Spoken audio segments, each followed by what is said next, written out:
네, 이번 트럼프 전 대통령의 총격 사건과 관련해서 전문가 전화 연결해서 자세히 짚어보도록 하겠습니다.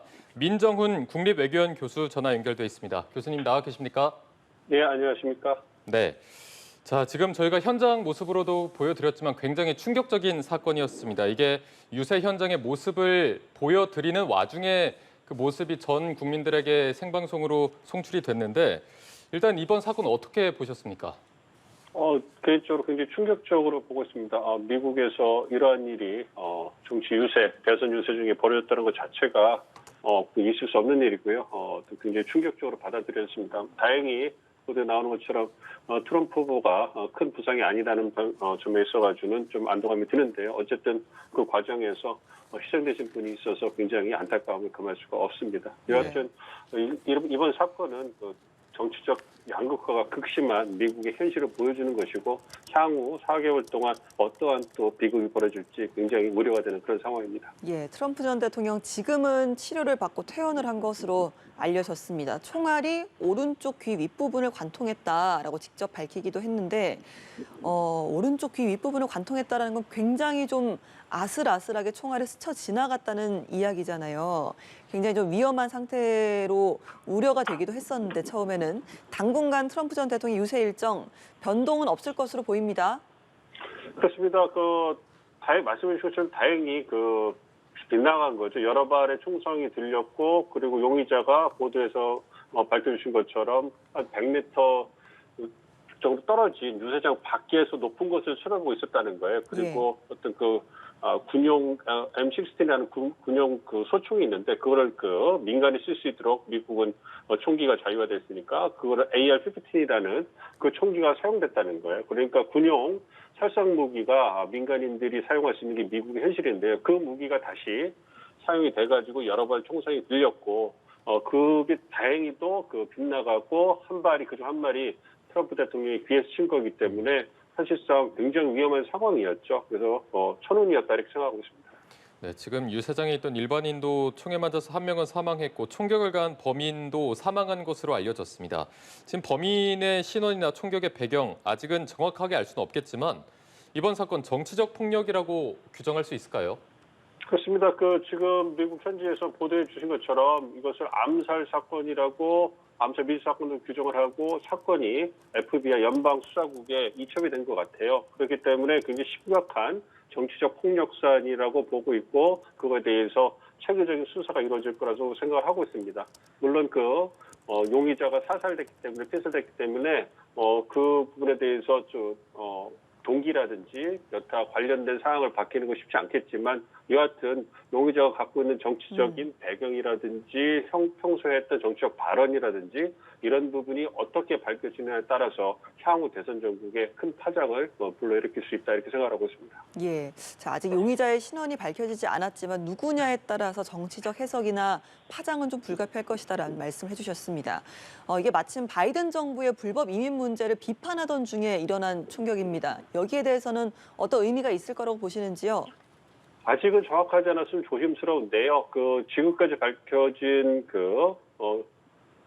총격범의 외형을 보면 신원을 보면 백인이라는 것까지는 알려진 것 같아요. 예. 그렇기 때문에 과연 그래서 이 백인이 남북 국경을 통해서 미국에 들어온 그러한 백인계 유권자인지 지지자인지 아니면은 그 이외의 상황을 알 수가 없기 때문에 이민 정책에 트럼프 전 대통령이 내세우는 남북 국경 문제, 이민 문제에 반기를 들어서 충격하는 것인지 아니면 트럼프 전 대통령이 내세우는 전반적인 정책 기조에 대해서 반대의 의사가 있어가지고 굉장히 불만이 컸기 때문에 총격을 기울인 건지 한 건지는 좀 지켜봐야 될 것 같습니다만 여하튼 트럼프 전 대통령에 대한 또 반감이 굉장히 컸기 때문에 그러한 부분에서 이번 총격을 저지른 게 아닌가 그렇게 추측을 하고 있습니다. 네, 사실 미국은 이 총기 소유가 허용이 되기 때문에 지금 이렇게 유세 현장처럼 많은 사람이 몰리는 곳에서는 보안 같은 게 더 좀 철저하게 이루어질 거라고 예상이 되는데 이렇게 총격 사건이 발생을 해서 유세장 보안이 허술했던 것인가라는 얘기도 나오고 있는 것 같습니다. 그렇습니다. 아무래도 그런 부분에 대해서는 계속 지적이 될 수밖에 없겠죠. 그리고 이 야외 유세장이기 때문에 네. 이 뻥 뚫린 공간에서 이제 그 일정하게 연단을 세워놓고서 지지자들이 그 앞에서 모여가지고 자유롭게 서서 환호하면서 그 연설을 듣는 거기 때문에 경우에는 어려움이 있죠. 그러니까 좀 전에 말씀드린 것처럼 이번에 총격범도 그 펜스가 그 유세장 펜스가 쳐있는데 그 밖에서 높은 곳에 서 있었다는 거예요. 그렇다면 아무리 그 비밀 경국에서 경호를 한다고 하더라도 그 유세장을 한 100m 정도로 가정을 한다면 그 밖에 있는 그 사람들까지 이제 그 철저하게 그 검사하기는 쉽지 않았을 부분이 있을 겁니다. 그래서 그런 부분에 함께 했을 텐데 아무래도 이번 사건을 통해 가지고 보다 엄중하고 심각한 그러한 경호 태세가 마련될 거다 이렇게 예상을 하고 있습니다. 네, 유세장 보안 관련 문제는 분명히 좀 계속해서 제기가 될 것 같은데 보안을 담당하는 인물에 대한 책임도 불가피하지 않겠습니까? 그렇습니다. 그 부분에 대해서는 지켜봐야 될 것 같습니다. 일단은 정확하고 엄정한 수사가 우선돼야 될 것 같고요. 그 부분을 바탕으로 해서 경호 체계에서 어떤 부분이 문제가 됐었는지 그리고 어떤 부분을 보완해야 되는지 이런 부분에 대해서 체계적인 수사가 이루어질 거라고 보고 있고요. 그러한 부분에서 어떤 그 절차라고 하죠. 경호 절차에 의한 경호를 했는지 거기에 어떤 미흡한 사항이 있었는지 그런 조사를 통해 가지고 만약 미흡하거나 빠뜨린 상황이 있다면 그렇다면은 담당자를 문책하는 것은 불가피하지 않을까 이렇게 예상을 하고 있습니다. 네, 저희가 앞서 이제 현장의 영상도 보여드렸습니다만 이제 트럼프 전 대통령이 얼굴에 피가 묻어 있는 상황에서 지지자들을 향해 주먹을 불끈 쥐어 보이는 모습이 굉장히 어떻게 보면 인상적이었습니다.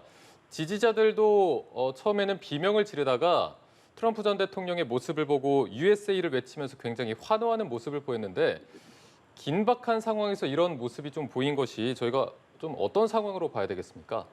아무래도 그 트럼프 전 대통령 굉장히 당혹스러웠을 거예요. 굉장히 놀랐을 거고 충격을 받았을 텐데 네. 어쨌든 자기의 귀를 그쪽 쓰다듬다 피가 나는 부분을 확인을 하고 이제 그 경호원들에 의해서 이제 둘러싸여서 계시다가 이제 다시 일어나면서 이제 그 아무래도 그 행사장에 있던 지지자들이 굉장히 많은 걱정을 하니까 그 부분을 좀 안심시키기 위해서 나는 건재하다는 모습을 보여주기 위해서 손을 들고서 이제 그 건재한 모습을 보여준 거고 그러한 모습에 대해서 지지층들이 안심을 하면서 USA를 외치면서 어떤 지지를 확인한 이런 부분이거든요. 그렇기 때문에 트럼프 전 대통령이 아무래도 이번 사건으로 인해 가지고 굉장히 충격을 받고 이러한 일이 다시는 벌어져서는 안 되겠지만 이걸 정치적으로 보고 선거적으로 본다면 트럼프 전 대통령이 굉장히 지지층을 결집하고 동원하는데 그리고 어떤 강인한 지도자의 모습을 보여주는 데는 긍정적으로 작용할 수 있을 거다 이렇게 조심스럽게 예상을 해봅니다. 예, 트럼프 전 대통령이 소속된 공화당에서는 총기 소유에 대해서 강력하게 좀 주장을 하는 입장인데 이번 사건을 계기로 앞으로 총기 규제와 관련해서 어떤 흐름을 좀 예상해 볼 수 있겠습니까? 아무래도 총기 규제라는 사안은 정치적으로 완전히 그 양분화가 돼 있는 사안이에요, 미국 정치에서. 그래서 민주당 진보 진영에서는 이번 사건을 계기로 해가지고 봐라 이렇게 끔찍한 사건이 벌어지지 않느냐. 그렇기 때문에 총기 규제를 더 강화해야 된다. 이런 목소리를 높일 거지만 공화당 입장에서는 그 반대 입장이기 때문에 이러한 부분에 대해서 이제 다른 논리는 다른 거죠. 총기가 그런데 이렇게 정치적으로 극단주의자라든지 어떤 그 믿을 수 없는 사람들, 그 정신적으로 불안한 사람들이 총기를 소유하기 때문에 총기를 규제하자고 얘기하는 게 아니라 그러한 그런 사람들을 맞서기 위해서 보다 더 보안을 강화하고 총기 소유를 더 광범위하게 훈련받은 경호원들에게 지급을 해가지고 이제 보다 안전한 환경을 만들어야 된다 이런 논리를 펴왔거든요. 그렇기 때문에 공화당 측에서는 이번 사건을 계기로 해서 이것 봐라 보안에 있어서 총기 그러니까 안전한 사람을 지키기 위해서는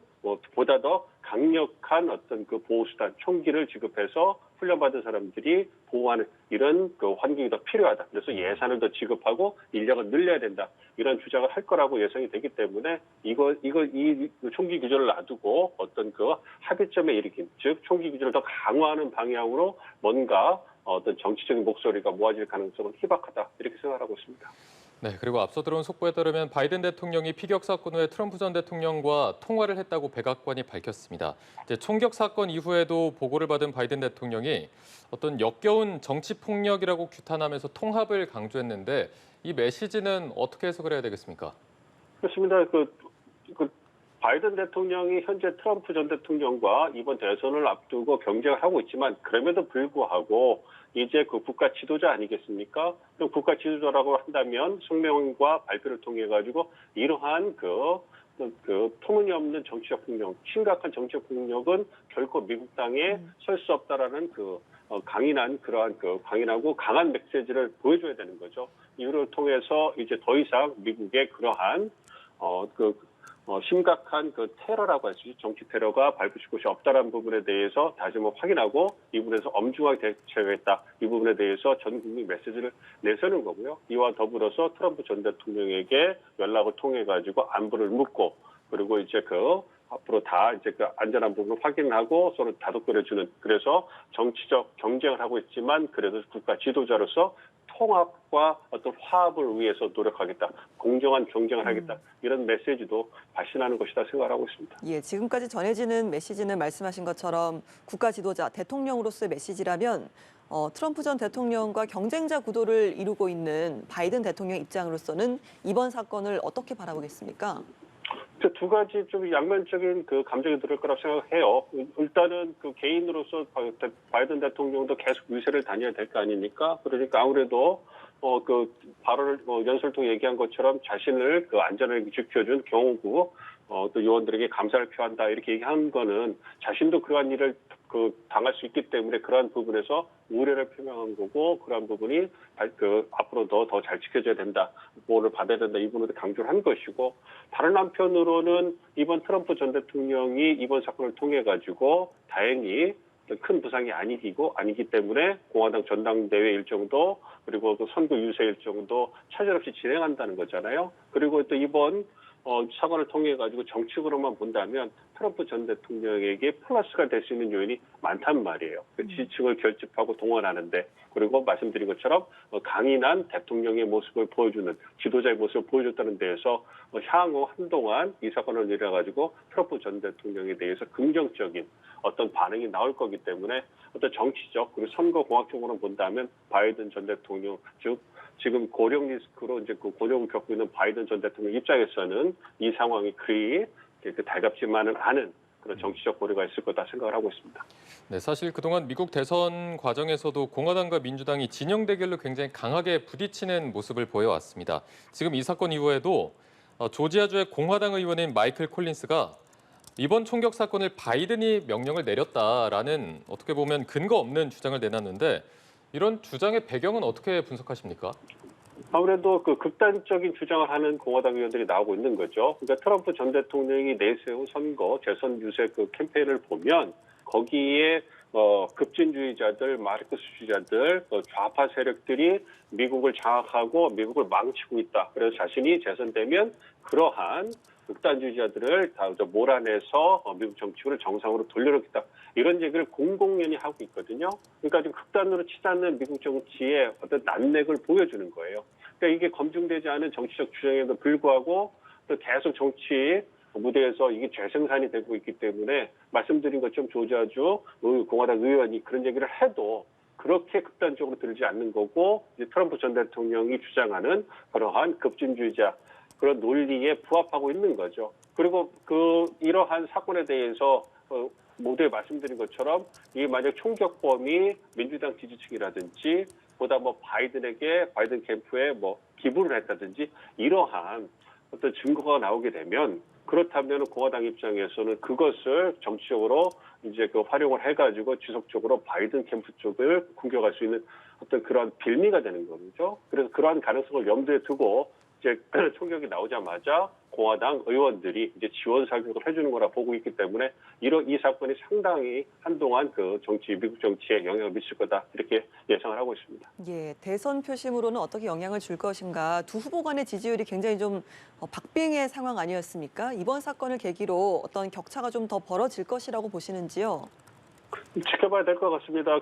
지난달 말에 첫 번째 대통령 토론회가 있었잖아요. 예. 그래서 이제 대통령 토론회에서 트럼프 전 대통령이 보다 더 잘했다는 평가가 우세했기 때문에 그 이후에 여론조사에서 평균적으로 한 2% 정도의 지지율 상승이 있었는데 트럼프 전 대통령에게 그러한 부분이 조금씩 상쇄되는 그런 모습을 최근에 보여주고 있었어요.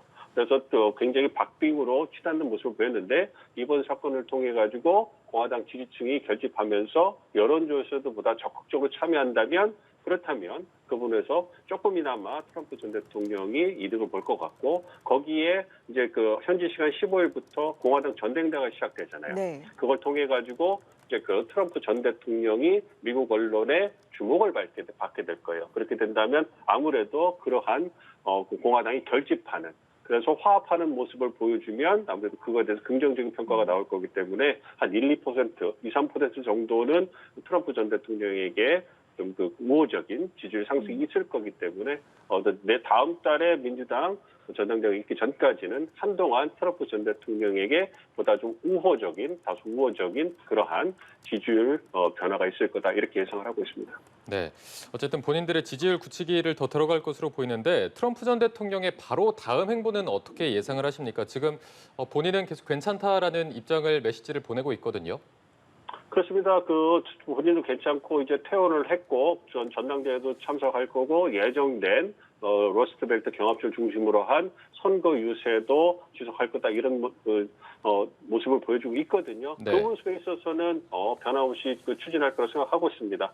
모두에 말씀드린 것처럼 이번 사건이 일어나서 안 되는 어떤 정치적 테러이지만 그럼에도 불구하고 다행히 경상으로 끝났고 그리고 이제 그 퇴원을 하면서 건강한 모습을 보여줬기 때문에 트럼프 전 대통령 그 주목을 받기 좋아하는 그 정치적 인물의 입장에서 본다면 그러한 그 상처, 귀에나 상처에 대해서 어떤 그 치료한 부분을 보여주면서 이럼에도 불구하고 내가 지속적으로 정치 행보를 보인다는 이 부분에 대해서 유권자들에게 어필을 계속할 거라고 예상이 들기 때문에 네.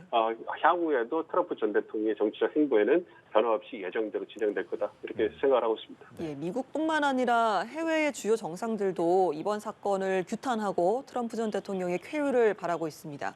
자, 이번 사건이 조심스럽습니다만 한반도에는 어떤 영향으로 어떤 흐름으로 이어갈지를 좀 전망을 해주실까요?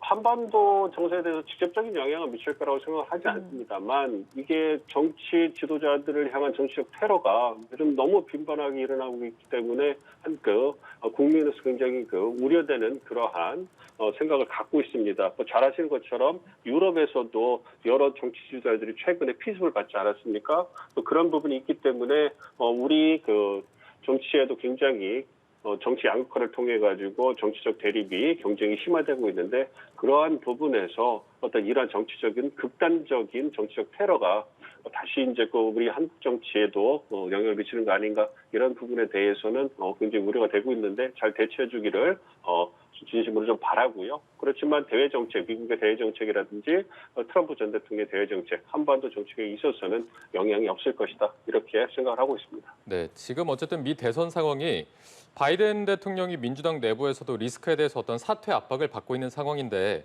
이 사건 이후로 지지율의 격차가 더 커지는 모습을 보인다면 민주당 상황이 변화될 가능성이 있을까요? 어떠한 사퇴 목소리가 더 탄력을 받을 가능성이라든지. 그렇습니다. 그 가능성이 있죠. 바이든 대통령을 둘러싼 고령 리스크, 그것에 따라서 지난달 개최된 대통령 선언 이후에 사퇴 압박이 계속 진행이 되고 있고, 최근까지는 그럼에도 불구하고 바이든 대통령이 선방을 해서 사퇴로를 좀 잠재우는 게 아닌가 생각을 했는데 오바마 전 대통령이라든지 낸시 펠로시 전 하원 의장이 사퇴에 대해서 어떤 우호적인 생각을 갖고 있다 이런 보도가 나오면서 분위기가 좀 반전되고 있는 상황이거든요. 이러한 상황에서 만약에 말씀해 주신 것처럼 트럼프 대 바이든의 여론조사 결과를 했을 때 트럼프 전 대통령이 앞서는 모습이 격차가 벌어지고 그리고 해리스 때 트럼프 했을 때 해리스 부통령이 좀 앞서는 모습이 지속되고 격차가 늘어나는 모습을 보인다면 그렇다면 바이든 사퇴로를 주장하는 민주당 지지층의 목소리가 더 커질 거고 그렇다면 바이든 대통령도 굉장히 압박을 느낄 거라고 생각하기 때문에 그러한 부분에서 정치적 결단을 내릴 가능성도 완전히 배제할 수는 없다. 이렇게 생각을 하고 있습니다. 알겠습니다. 말씀 여기까지 듣겠습니다. 민정훈 국립외교원 교수와 함께 이야기 나눠봤습니다. 고맙습니다. 고맙습니다. 네, 감사합니다.